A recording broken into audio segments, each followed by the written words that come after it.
right. My name is Marcus Dennis. I'm a double amputee, as you can see, cancer survivor that has been living with an autoimmune disease the past 20 years. I've been wanting to make this video now for a while,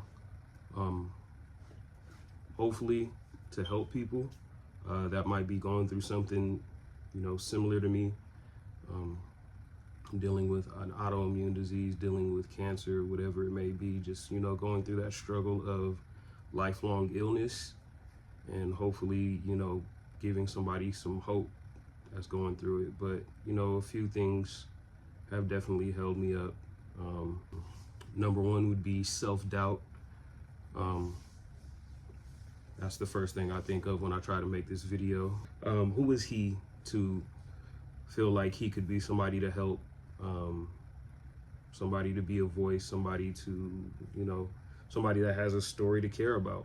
You never know how people are going to react, and I'd be a lie to say if I do this and it goes nowhere, it doesn't reach the people that I wanted to reach, that I wouldn't be a little disappointed. But it's what you got to deal with in life, disappointment. But if I don't do it now, it's never going to happen. And I like to think of it as God didn't allow me to survive all of this, and not be able to do something with it. And I haven't figured out exactly what that is, but I do think that I'm supposed to help people, and hopefully this video helps. Secondly would be survivor's guilt. That is a very real thing, survivor's guilt. Feeling like I'm bragging for surviving what I have when I see other people, especially when I see young people that die at a very young age with different diseases and things like that, and just kind of makes you feel guilty for being here, especially when you don't feel like you're doing anything purposeful with your life. So that's might honestly be the biggest thing, is the survivor's guilt, and just feeling like every time you hear about somebody else going through something and you feel that guilt of being here, and then you feel guilty for feeling guilty about that. It's such a weird thing. Lastly, caring. Are people going to care about this, like I mentioned earlier? Are you really going to care about hearing my story? Are you really going to care that I genuinely do hope that I help people with this? Or, is it important to people? And it probably won't be to a lot of people, but like I said, hopefully I touch those couple of people that do need it. And not only other people caring, me caring enough. Sometimes I think if I do this and I do become a person that, becomes a voice for people, and I don't care enough, and if this does pop off, if this does catch on, somebody notices my story, and then I do have this responsibility, am I ready for it? So am I going to care enough to be, that person all the time? And, but, you never know until you try it. I have to try it. I have to get it out, because I do want to help people. I keep going back to that. I really do want to help people. It's just that overstimulation. I'm afraid of that. I don't like being overly stimulated. I am a very quiet and closed off person, and but I do have a general love for people, and if I can help, least I can do is try. So we'll see where this goes. So let's get to it. And in an effort to try to make myself less nervous, because I am a very nervous and, like I said, quiet, reserved person, I'm gonna try to clean some shoes. So I have my Columbia 11s here that I haven't cleaned in a while. Honestly, I haven't cleaned any of my shoes in a while, so we're gonna get these cleaned while I talk to you guys about my medical journey. Majority of this journey takes place with me as a teenager, literally right when I'm about to enter high school. I'm 14 years old, so that's where we're gonna spend a large portion of this story. And please forgive me if I keep jumping back and forth and I'm trying to remember stuff. It's been a long ass time. Like I said, it's been 20 years. I was 14, I'm 34 now. So if I remember some stuff wrong, or if I'm jumping back and forth because I remember something a little bit later, I do apologize. And I'm trying not to confuse you, but shit, I'm confused myself. June of 2004, I'm graduating from middle school, getting ready to go to my local high school, Lancaster High. Shout out the Eagles. And literally the day of the graduation, maybe the week before the graduation, something like that, me and my mom noticed that I have this like reddish pink eye. We thought it was pink eye. And I can't remember if it was my left or my right eye. I think I have a picture and I'll post it, put it over this video if I have it. Very itchy, kind of sore. And so, yeah, we take me to the doctor, and I have my phone here to kind of keep me on track to remember everything. I have some notes. Yeah, went to the doctor after the graduation, and they gave me eye drops because, yeah, that's what they thought. They thought it was some type of eye infection or pink eye. They gave me eye drops. It kind of cleared it up for a little bit, but then it came right back. The summer, well, of course, this was, the summer going into my freshman year of high school. So I'm playing ball, summer ball with Lancaster High, trying to make the team. And the pink eye comes back. And then before that, how could I forget? Because this is one of the most negligent things you could ever do as a doctor. But I went for my physical because, like I said, I'm playing basketball, playing summer ball for my high school, trying to make the team. And, you know, you go for your physical. I went for my physical. Of course, they do your blood work. They test all of that, chest x-rays, everything. They said I was good to go. So I go and I start hooping for Lancaster over the summer. You know, workouts. We're doing 4 or 5 hour workouts. And then I would go home. Me and my brother would work out. I'd work on my game. I'd go get jumpers up, you know, in front of my house. Because, you know, 2007, 2008, we weren't in the gym. We were outside. We were on the street. So, yeah, I'd go get my jumpers up. So I'm basically working out maybe a total of 6-8 hours a day between working out with the team and then working out with myself. The eye, like I said, it came back and it still just, it wasn't getting better. It kept coming back. And so finally I got referred to an ophthalmologist. Saw the ophthalmologist, they did a workup. I'm still working out, and the results come back, and the ophthalmologist sees that, well, that I have spots on my lungs. Let me not say the ophthalmologist, because of course those results would go back to my regular doctor, but they said that my regular doctor said they see spots on my lungs. And we're like, okay, so what does that mean? They said it could mean a number of things, you know, spots under your lungs. That could be cancer, that could be tuberculosis, that could be, you know, whatever it is. And I'm still hooping, okay? So a few days later, that's when the muscle weakness and the muscle cramps start. So my arms start locking up. I can't move it. I literally can't take 2 steps without huffing and puffing, like I'm super short of breath. And finally, my mom is like, you know, enough is enough. We're taking you to urgent care. We're taking you to urgent care, and we're going to figure out what the hell is going on. So my mom takes me to urgent care, and the doctor, once again, is like, I don't know what's going on. We don't know what's wrong. We see all these spots. And then they also say, hey, back in whatever it was, June, July, when you did your physical, did you not know that you had spots on your lungs then, and you also had blood in your urine? And we're like, no, I was cleared to play basketball. I've been playing basketball with the high school team for the past month and a half, whatever it may have been. And I was cleared to play. Nobody ever said anything about me having spots on my lungs. So my mom freaks the hell out. My mom starts going off on the doctor. She's cussing at him. She's like, y'all need to figure out what the hell is going on with my son. He's obviously sick. Something is wrong, and you guys are playing around and taking this too lightly. Like, figure out what the hell is going on with my son. That was like the first time I ever remember seeing my mom panic like that. So, yeah, they rushed me to Kaiser Sunset in Hollywood. So I'm in Southern California. That's Hollywood, California. They rushed me out there. And once I get there, like, my health starts deteriorating. Like I said, not able to walk. I was losing motor functions. I wasn't being able to talk. move, wasn't able to feed myself for a little bit, and they just couldn't figure out what was wrong. And I mean, they tested me for everything, for desert fever, tuberculosis, HIV, AIDS, like I said, lupus, everything you could think of. And they couldn't figure it out. They were like, we don't know.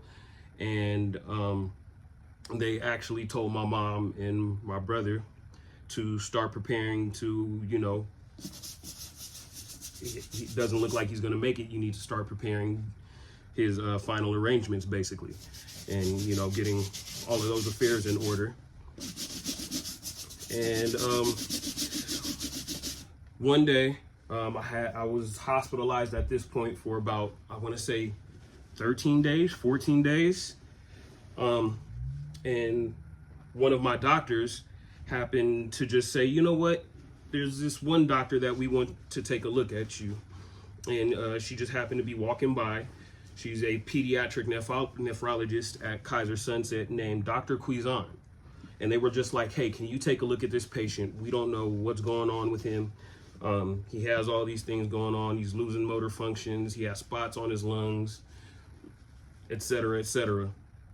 And finally, she took a look at me, and she tested me for stuff. And she said, let's test for something called Wegener's granulomatosis. Right, big ass word. Wegener's granulomatosis. And she tested me for that. Turns out that's what I had. Wegener's granulomatosis is a autoimmune disease that's pretty much exactly like lupus. There's some few minor details, but it's basically just like lupus.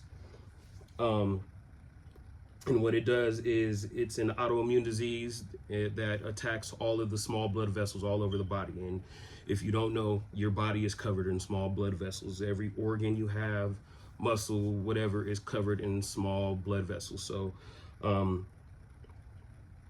lungs were bleeding, my heart, all of my organs, kidneys, all of that were bleeding from the Wegener's granulomatosis because they're covered in small blood vessels, and it gets them inflamed, and they act up and act crazy. And so, she got me on a treatment. She put me on a chemotherapy treatment called Cytoxin. And slowly but surely, I got a little bit better. And so, yeah, like I said, I spent about 14 days in the hospital, 15 days in the hospital. I got better, and they were like, okay, yeah, you're good to be released. So I get released from the hospital. 14 days in the hospital. Did I mention I was spitting up blood? That was another major reason why they sent me to Kaiser Sunset. I was spitting up blood. They had me in isolation because they didn't know what the hell I had. So they had to put me in isolation away from all of the other patients. But yeah, 14 days. And I got out. Sounds like I'm getting out of jail. But yeah, 14 days. I was out. Long ass 14 days as a 14-year-old kid. And we thought I was on the road to recovery. And on the way home, my brother-in-law picked me and my mom up from the hospital. We drove back to Lancaster, but before we stopped at Mel's Diner on Sunset. Ate at Mel's Diner, get into the parking lot, immediately throw up everything that I just ate. I had a big ass burger.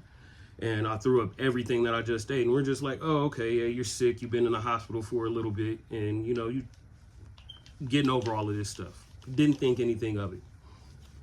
It's like, oh, yeah, you're sick. You're not feeling well. That's normal. Your body's been through a lot. Drive home. Mind you, I live in the Antelope Valley, Lancaster, California. And that's about 60 miles, 70 miles away from LA. It's north of LA. So it's about an hour drive with traffic, hour and a half. So yeah, hour drive, hour and a half drive home. And as soon as I get home, we have a message on our phone. That's back when people still had house phones. I just remember, I don't remember exactly how I went, but I remember the doctor was saying, on the message, like, hey, we got some more of your test results back, it looks like your kidneys are failing. You are in acute kidney failure. And I don't remember if I got the message and told my mom, or if my mom was playing the message and I heard it. But I just remember my dramatic ass. I collapsed and said, "Oh my God, I'm gonna die. Like, my kidneys are feeling like I'm gonna die. This is it. I'm over with. It's over with for me." And I remember collapsing on the bed and crying, and my mom, panicking, and we had to rush right back out to the hospital in Hollywood. Literally, right as soon as we got home, we got the message, and it was okay. And you got to pack a bag and prepare to get back to the hospital. I get back to the hospital, and immediately Dr. Cuisin is like, "Hey, we got to put a shunt in. You need to start emergency dialysis right now." So literally, I was kind of like in a family waiting room when they're talking to the doctor, and right then and there, they put an IV in, gave me some medicine to knock me out, and I had a shunt placed in my neck right here, a temporary shunt to start dialysis. Let me read back over. And it was just like a little twilight sleep where they just put you out. You still kind of, it feels like a dream, like you're in twilight. And I kind of remember stuff happening. You don't feel anything, but I remember hearing everything going on around me. I remember them putting the shunt in my neck, and the rest of it is kind of a blur. But I just remember, my mom once again freaking out, my brother freaking out, because my brothers, if you know me, my brother has helped raise me, and yeah, they were freaked out. And we started this journey. So I'm back in the hospital. This time it's for, I believe, 19 days, 20 days. And yeah, they're doing dialysis on me. I believe when I first started was every night. I would have to go down to the dialysis unit and at the hospital. And they go and they hook you up, and I'll save all of the how dialysis goes for another video. But it's a lengthy process where you get hooked up and they clean you out and clean your blood and pump it back into you. And so yeah, I was doing that. I believe at that point every day while I was in the hospital, I would get wheeled down there and do dialysis. And unfortunately, they weren't able to save my kidneys within that 19 days. And I was diagnosed with end-stage renal failure. They also tried this thing called plasmapheresis. I still don't know what the hell that is, but yeah, they tried that on me too. That didn't work. And yeah, like I said, end-stage renal failure. They were able to save everything but, my kidneys. My lungs ended up being okay. Heart, all my other organs ended up being okay. But for some reason, them kidneys they couldn't fight it off. So once again, I get sent back home. And with the instructions that I was going to do dialysis 3 days a week.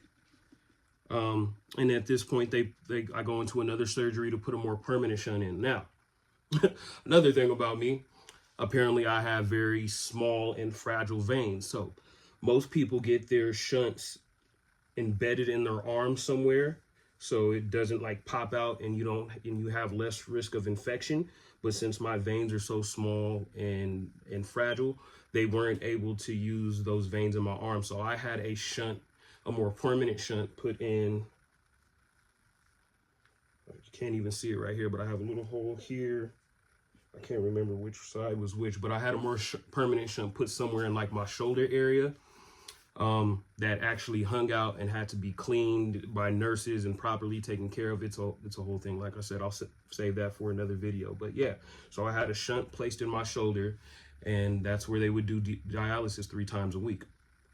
Now, area I was living in, like I said, about 60 miles, 70 miles north of Los Angeles, there's no pediatric dialysis. There's no pediatric dialysis in that. There was no pediatric dialysis in the Antelope Valley, no pediatric dialysis in the Santa Clarita Valley, no pediatric dialysis in the San Fernando Valley. So we would have to drive. At UCLA, I would have to go down for dialysis. So just about every other day, I would go down, have my dialysis. They would clean me out, and then I'd come back. So at this point, you know, we've decided like I can't go to school. Like I missed my first semester and a half, I want to say, maybe just a semester, something like that, of, you know, high school, because I can't go to school. I have to go to dialysis 3 days a week. And yeah, so traveling down to UCLA hospital, getting dialysis 3 times a week with a bunch of old, I hate to say it like this, but a bunch of old, you know, older people. Usually people that are older are the ones that have kidney failure. You know, they have diabetes, other complications, and I'm here 14, about to be 15 years old, sitting here in a big ass room full of people. And yeah, 3 hours a day you would sit in the machine and watch your blood pump out into the machine, and it circles it around and it goes through these scrubbing things and get filtered, and you watch it go back into the tubes and back into you. It's a surreal experience. It's a very weird thing, seeing literally all of your blood in your body get filtered out through that machine and pushed back in. So yeah, the machine does exactly what the kidneys are supposed to do, and I'm doing that 3 days a week. So yeah, 3 days a week, driving to UCLA. And like I said, I missed my first semester of high school, maybe first semester and a half, something like that. And they come to me with, they come to my mother with a kind of a solution for that. And they were like, hey, did you know that home dialysis is an option where you know, give dialysis yourself? And we're like, okay, cool. That means, yeah. And they were like, you go on the machine every night and you do it at home, and that would, you know, give you more freedom. And I was like, okay, yeah, because I want to get to school. I want to experience this high school experience, as scared as I was of it. So yeah, we get trained on how to do the home dialysis, and it's literally a machine, not as big or bulky as the ones in the hospital, but it's a little machine, and they give you they deliver solutions of calcium and water solution that helps clean out the kidneys as well. And this time it's a surgery. I have a surgery to put a tube in my stomach, because it's done in the peritoneum in your stomach. So there's a tube that goes into your stomach. It pulls all of the fluid out and puts this other fluid back in, that solution I was just saying, and then it pulls it out, and it once again does the process of the kidneys, of filtering all of the toxins out of your body. So my mom learns to do that. My brother learns to do that. I, of course, have to learn to do it as well to be able to do this every night. I go by 8 o'clock at night, hop in the bed.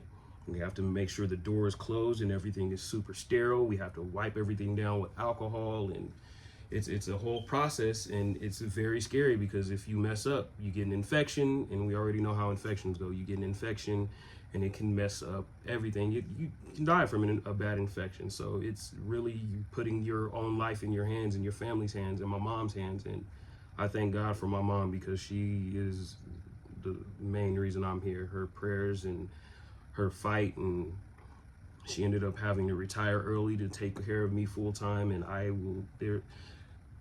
know everybody loves their mother. I know everybody thinks their mother is the greatest, but my mom is the fucking greatest, dude. So her, and not only just her, the rest of my family that had to help me when I needed to go down to dialysis and stuff. But yeah, family unit is a big help.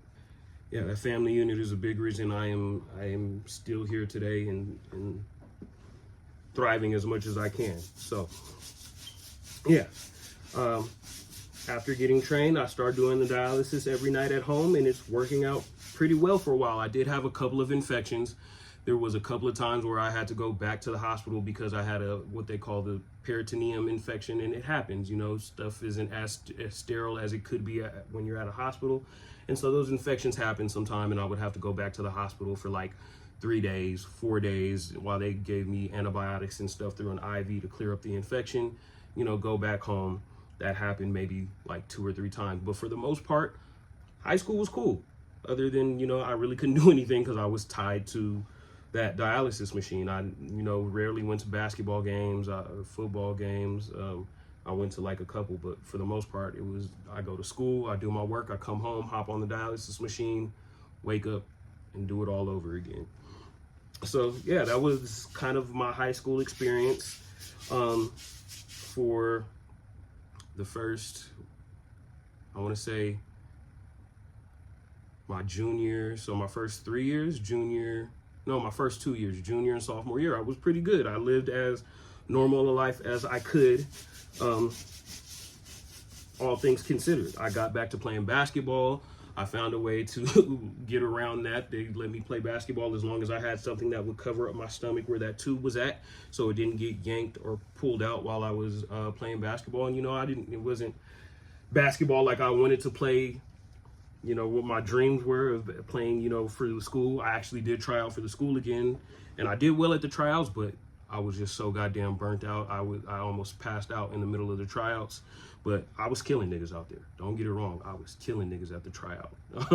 But yeah, so then I just went back to playing basketball for like the YMCA, stuff like that. But yeah, so I tried to have that part of my life still be normal and, socialize as much as I can while I was at school, even though I was really closed off. It's weird coming in as the sick kid and having to explain to everybody like, hey, why do you miss so much school? Or why were you so late to school? And trying to explain that to everybody kind of gets annoying. And you know what? I kind of shut myself off.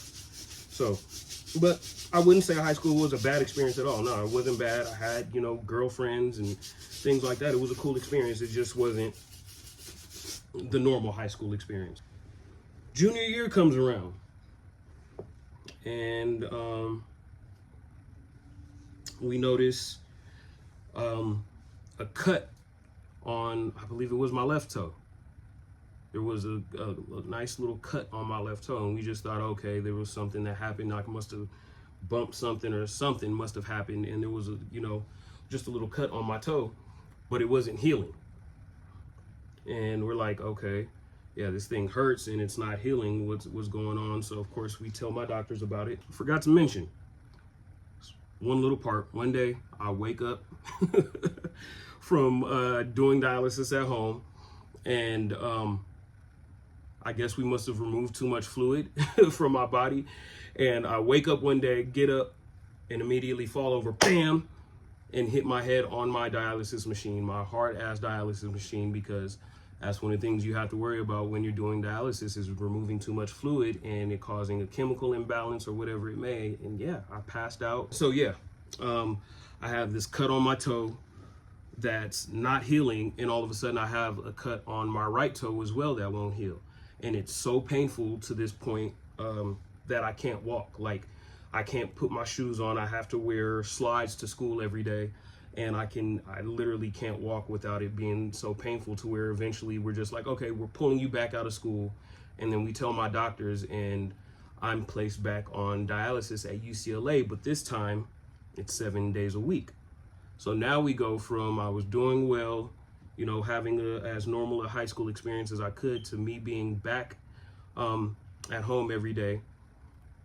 And dialysis 7 days a week to UCLA. So 7 days a week, or excuse me, not 7, 6 days a week. We're driving to UCLA, 70 miles each way. So that's 140 miles altogether every day. And that's at the point where my mom was like, okay, you know what, I'm gonna have to retire. We're gonna have to really make sure you're all right. And yeah, down to UCLA every day.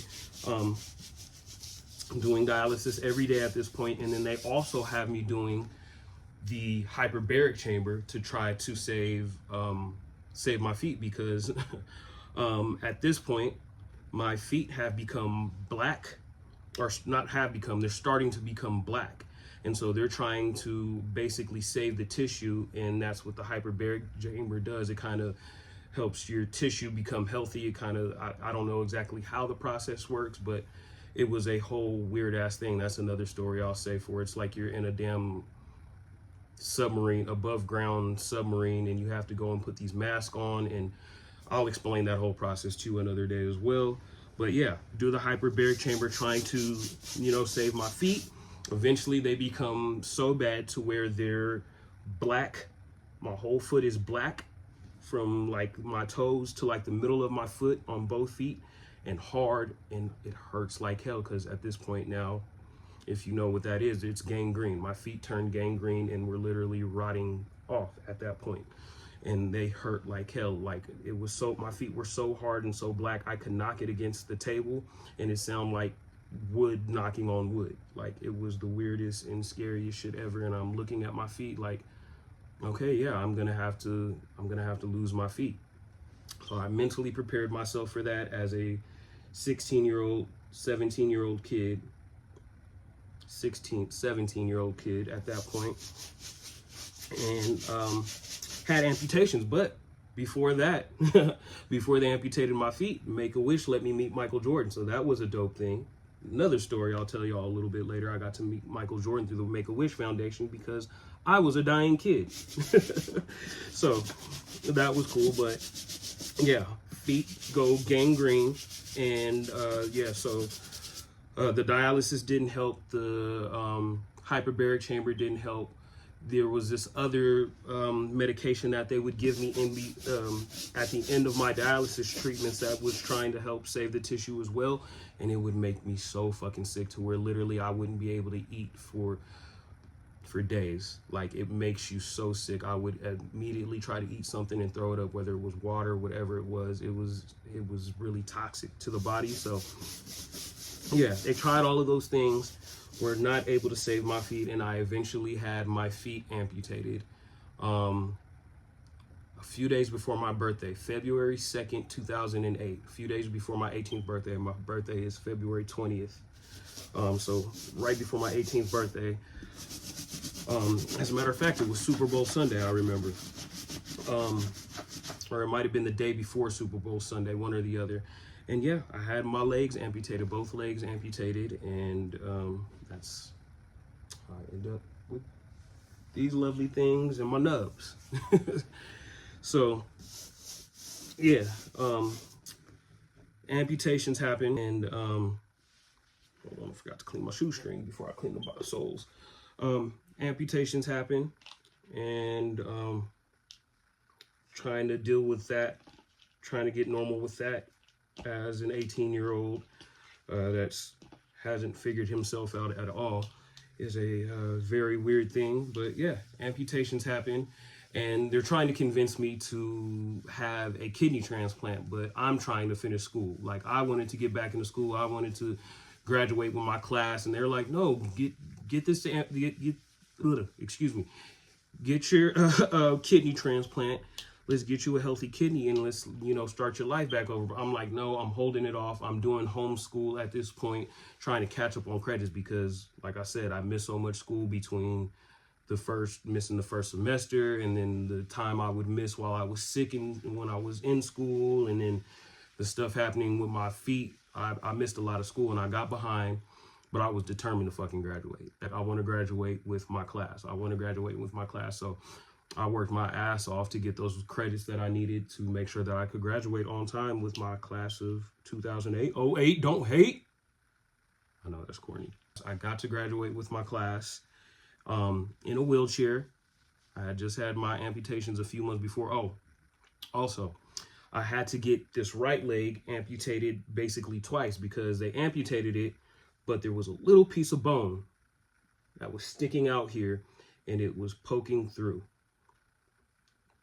And yeah, so they had to amputate that part twice. They had to cut up a little bit higher so that bone wouldn't stick through anymore. And yeah, so I basically had this leg amputated twice. So backtrack.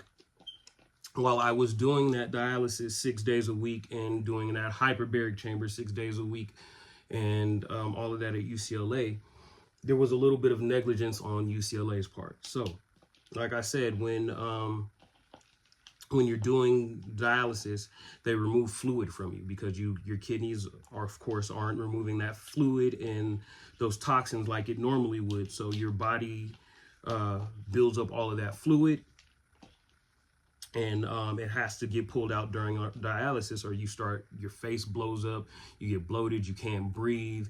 It just makes life really difficult. So yeah, so they remove fluid during each dialysis process, and they do it by this little mathematic calculation where they look at your body weight and determine how much you normally weigh versus what you should be weighing, and then determine, okay, he has this much fluid on his body, so we need to remove this much fluid during the dialysis process. Well, one time during dialysis, they apparently removed too much fluid. and I had seizures. I had about, I believe, 3 seizures. So yeah, I'll get home one day after doing the dialysis, and this is when I believe we had started living with my sister. We moved in with my sister just because, hey, we needed support at that point, man. We were going through so much. We had moved in with my sister's family, and I get up from my room, I get up from my bed, and from my bed and from my room downstairs at my sister's house, it looks directly into the kitchen. And I remember my mom was in the kitchen. I was getting up to go to my mom in the kitchen because I was like, I feel funny, I feel weird, let me get to my mom. And when I get up, I remember my legs just buckled, and it felt like my legs just like silly putty. Literally, my legs feel like silly putty, and I just collapse. And I remember I start shaking, and I just hear my mom screaming, Marcus, Marcus, as she's running into the room. And yeah, I had a seizure. And the seizures are the weirdest thing. You can, like I said, you can see everything going on, but you can't talk, and you just feel yourself shaking, and then you kind of go into a light, and then you wake up, and it's weird. So I had that seizure, got rushed to the hospital, and had, I believe, 2 more seizures there, and ended up being on seizure medication. I believe they had me on that. It was called Dilantin, I believe it was, something like that, for, I want to say, a year, 2 years, something like that, to help prevent the seizures. So yeah, that was one of the things I forgot about. Yeah, I had seizures. Scary as hell, but on top of the seizures, now I have issues with my nose because, like I said, the Wegener's disease affects the small blood vessels all over your body. And what do you think is all in your nose, your nostrils? It's a bunch of small blood vessels. So I was having small blood vessels that would burst in my nose, and it would cause really bad nosebleeds. And at one point, it was so many bad nosebleeds. I had a one that was so bad to where I ended up losing a lot of blood. And I know you guys are thinking like, nigga, that's ridiculous. There's no way you can lose that much blood through a nosebleed, but I did. I lost so much blood through that nosebleed that when I got to the emergency room, because I was, so when your nose bleeds that much, you swallow a lot of blood. So I was having nosebleeds, it wouldn't stop, and you swallow some of it. I swallowed so much blood and lost so much blood that by the time I got to the hospital, they said they had seen more blood in a corpse. More blood in a corpse. And then I was throwing up blood because it was so much blood that I had consumed basically over I think my nose bled for like 2-3 days, that by the time I got to the hospital, I just started throwing up blood, and it was literally black. It looked like Venom. You know, when Venom shoots that shit out of his out of his face. And in the Spider-Man comics, that's no lie, no joke, no exaggeration. That's what I was spitting out at the hospital once I got there. So much, lost so much blood that they were like, no, we immediately have to fly you to another hospital. You need to go see your normal doctors at UCLA. So I had to be helicoptered to UCLA. So I got to get my first helicopter ride strapped down to a gurney and flying over the mountains. That was a hell of an experience. But yeah, that was my first helicopter ride, and that was how I almost died from a nosebleed. Yeah, so back to it. I end up making all of the credits that I need to graduate with my class. Like I said, albeit in a wheelchair. And I got to roll across stage with the help of my homeboy, Dwayne Dedman. Well, shout out to Dwayne Dedman. But yeah, got to get pushed across the stage, did prom in a wheelchair, did grad night in a wheelchair, rolled around Disneyland in a wheelchair at grad night, fell asleep while everybody else was boogieing because I just didn't want people pushing me around, and I was tired of rolling around. So I found me a nice little spot during grad night and chilled and slept for about 3 hours. So that was my grad night. And eventually, of course, I had to learn how to walk, which once my legs healed up, honestly, it didn't take me that long to learn how to walk. I'm not even trying to sound like I'm bragging. It took me probably like a couple of weeks to figure out my balance and how to walk. And yeah, so I graduate. I've learned how to walk on my stilts here, my trusty stilts. Almost forgot. the most important thing. October 25th of 2008, so after I graduate, I have a kidney transplant, a life-saving kidney transplant. Unfortunately, it was a cadaver donor, a young man that died in a car accident. So I received his kidney. That was a very crazy moment in my life, because you just get the call all of a sudden because you're placed on a transplant list. Once I finally decided to go on the list, and children get priority. So I luckily was still considered a child. I was on the list for about, I want to say maybe a week, might have even been less than that. And I got the call like, hey, we have a match. We have a kidney for you. You need to hurry up and come to UCLA and get this kidney. So you drop everything, get to UCLA, and I received the kidney from that young man. God rest his soul. God bless his family. And yeah, I've protected it like nothing else. The past, what has it been now, 24 years? No, I'm lying, I'm tripping. It's only been 20 years with the disease. I told, man, my mind is scrambled, all the shit I've been through.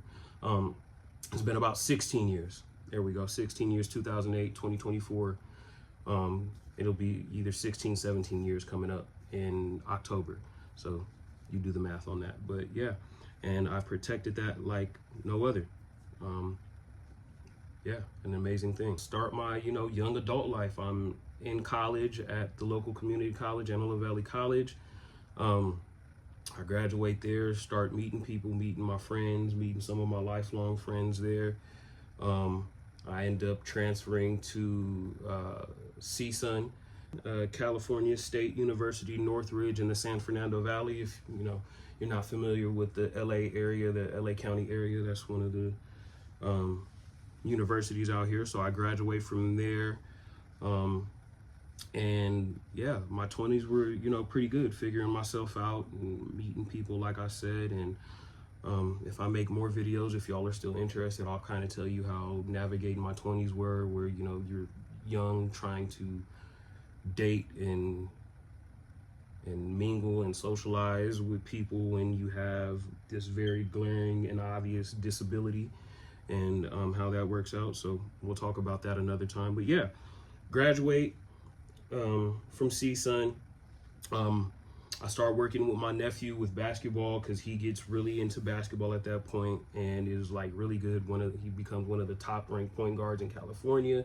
So I'm having a lot of fun with that, helping him train, helping him get to trainers. He gets to a school where it's, at one point they're ranked top 5 in the nation. He's on the EYBL circuit. He's starting to, get a little buzz, and I'm helping him with that. And then life seems great. So yeah, I'm going through my 20s, not really drinking, not really smoking.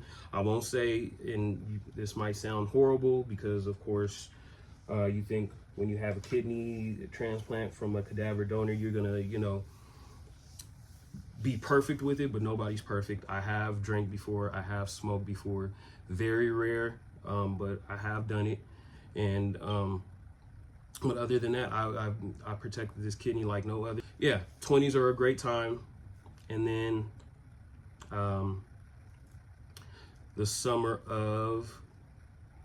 end of summer 2017 hits. I go on a cruise with my family, with my mom, my niece, my nephews, some cousins, aunts. We go on a cruise to Mexico, have a good time there. I come back, I want to say maybe a couple weeks after that cruise. I started to notice a lump on my neck, a really hard, stiff lump that wouldn't move.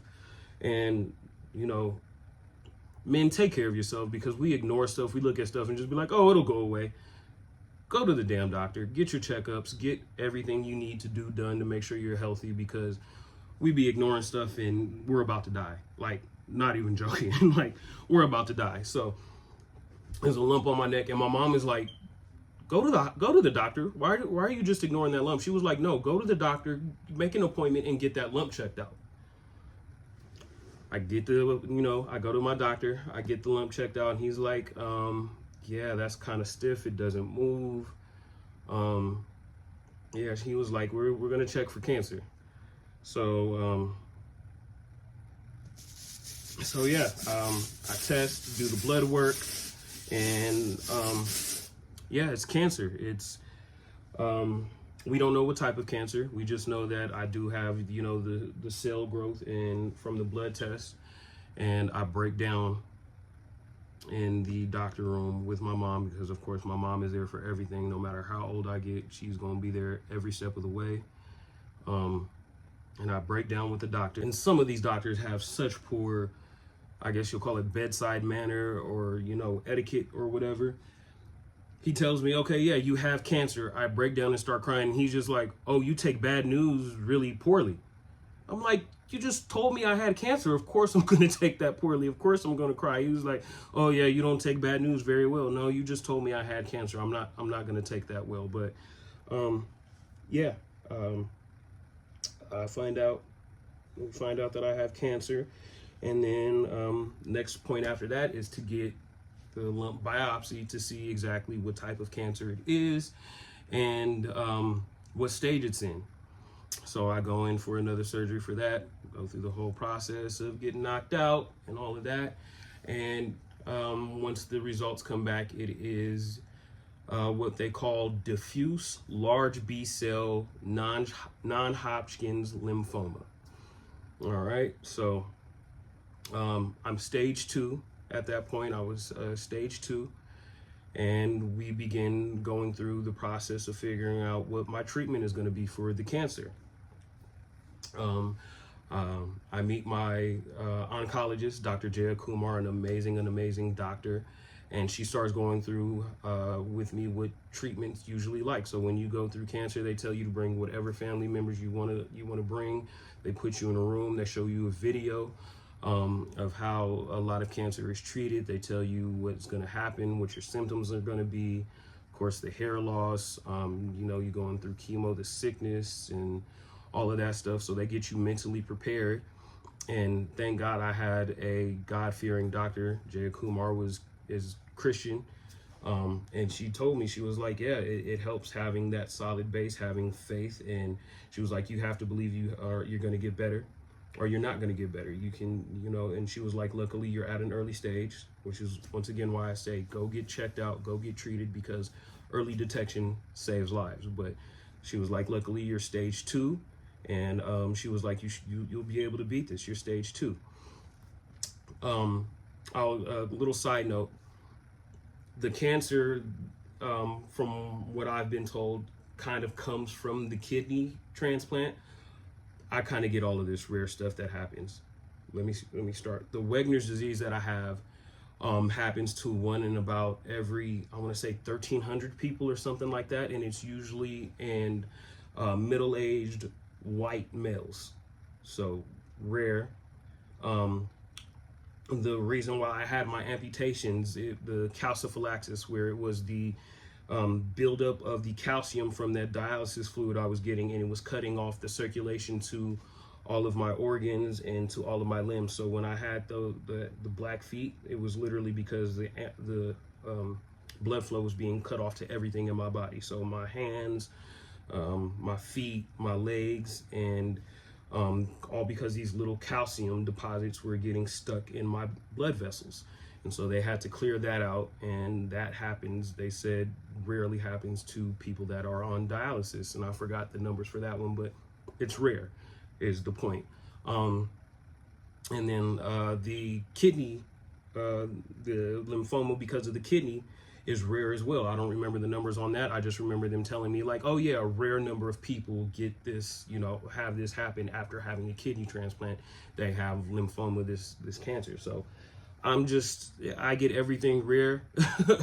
I tell people all the time, I don't really get like sniffle sick. If I get sick, it's nigga, you're in the hospital for days and you're on a new episode, another, new medical journey. So hopefully, God willing, there's no more, but if it does, I'm mentally prepared for it. I officially get the test results back from the doctor, I want to say late October, because yeah, it was literally, I believe my nieces and nephews were getting back from trick-or-treating, and then we told them about my cancer diagnosis. So I told them about the test results on Halloween. I go and get the lump biopsied, and well, not biopsied, I get the lump removed sometime in November and of 2017. And yeah, then I'm talking to the doctor about treatment plans. And I will say, once again, it's going to sound like I'm bragging, but I'm blessed. I didn't have that bad of symptoms. I had some lower back pain that was kind of bad, and like a little bit of muscle weakness, body weakness, but that was really it. And as far as the treatment, it wasn't that bad either. So the treatment that that normally happens is called, and please forgive me, I should know this type of stuff, but sometimes I block it out. It's called RDAP. So there's this medicine called Rituxan. There's something else. I just got the Rituxan part, which is a really mild drug as far as chemotherapy drugs go. I didn't have any of the sickness, didn't have any of the hair loss or anything like that. That would have come at the other stages. But like I said, early detection saves lives. Luckily, I was stage 2. And the doctor was like, let's just see what happens with this Rituxan part and see if that takes it away. And luckily I did, I believe, 4 rounds of that Rituxan, and it removed the cancer. And I've been cancer free for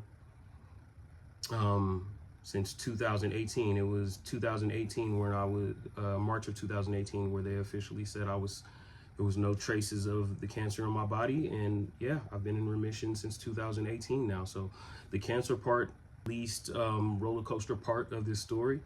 But yeah, it was a few months, scary as hell anytime you hear cancer. But once again, God pulled me through that like it was nothing. And there's so much stuff that I know I'm forgetting, or I said the wrong way, because there's been, as you can tell, so much that I went through. But I will say, family.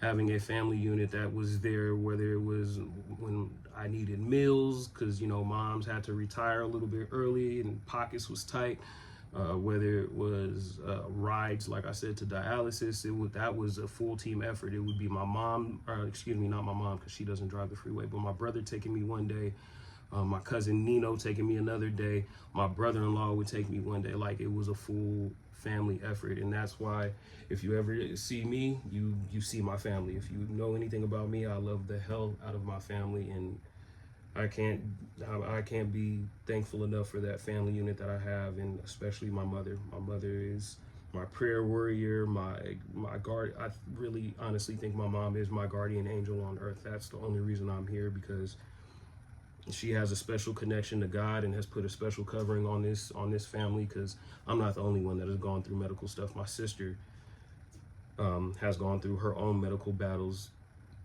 Oddly enough, with us having the same birthday, 22 years apart, she's 22 years older than I am. She's gone through a bunch of stuff, and hopefully one day she'll, be able to tell her story, because she's gone through brain surgeries and all types of stuff. But yeah, family unit, having friends that really care, that become like family, that's been a help. That I can, Ashley, Erica, Lucius, they defend me and watch over me like my true blood brothers and sisters. They defend me and take care of me very very well. So it's a village to survive stuff like this. You have to have a mindset like this, and I guess that's what the whole point of me trying to do this is try to show people that you're going through stuff, and it's going to sound hard and it's going to sound impossible, but you have to have an unshakable faith. You have to believe in something. You have to believe. I don't care if you believe in God, if you believe in Buddha, whoever it is that you need to believe in, Allah, whoever it is you need to believe in, get some faith. Get some faith. I have to have an irrational amount of faith to survive what I've been through and be as calm through this stuff as I have been, and still smile. I honestly can say I'm a happy person, even with all of this stuff that I've been through. I am genuinely happy. I like seeing others happy. I love laughing. I'm goofy. I'm weird. And it's all because I have an irrational faith in God and what he'll be able to pull me through when all of this negative energy bounces around us. And when that negative energy bounces around and hits, you got to have that faith and hits you, and you got to have that faith to be able to withstand it and get through it. So family and faith, that is what has gotten me through this. Yeah, I just hope this video gets to who it needs to get to let people know that, hey, you're not the only one going through stuff. I know at points it feels like the world is falling on you. You have all this stuff going on, and then as you're going into, if you're a young man like I was going into adulthood, now you're going into adulthood trying to figure yourself out as an adult and figure yourself out as a person, because you got robbed of that experience as a young man. You kind of got robbed of that experience because your whole world is caught up in surviving and beating whatever medical issues you're going through. So it makes it tough, because I am 34 years old and I'm just now starting to figure out what it is I really want to do, like I said, to help people with this. And sometimes, like I said, I get scared and don't know if I'm the person to be doing this. So it's hard. And then also, if you're an adult that's starting through it, it's going to be tough, because as a young man going through it, you kind of really don't realize how bad stuff is. When I first got sick, I was just like, oh, okay, yeah, I'm sick. Like, okay, we're at a doctor's appointment. Oh, they're putting me in the hospital. Okay, like, oh, that sucks. It's weird. That's stupid. But you don't realize, like, oh no, you're in the hospital because you're close to dying. Like, you don't realize that when you're young and you get put in the hospital, you don't realize that means that, like, dude, you're sick as hell. Like, you might die. So everything was going around me. Once I had the kidney failure, that's when it kicked in, like I said, where I was like, oh crap, I'm like super sick. I could die. You don't really realize that. And then it kind of just, and being younger helps you have a bright-eyed, or wide-eyed outlook on life. And then, so I know as an adult, and you already know how negative the world can be and how bad energy moves around. If something like this happens to you as an adult, it's scary as hell, and it's hard to switch that mind frame to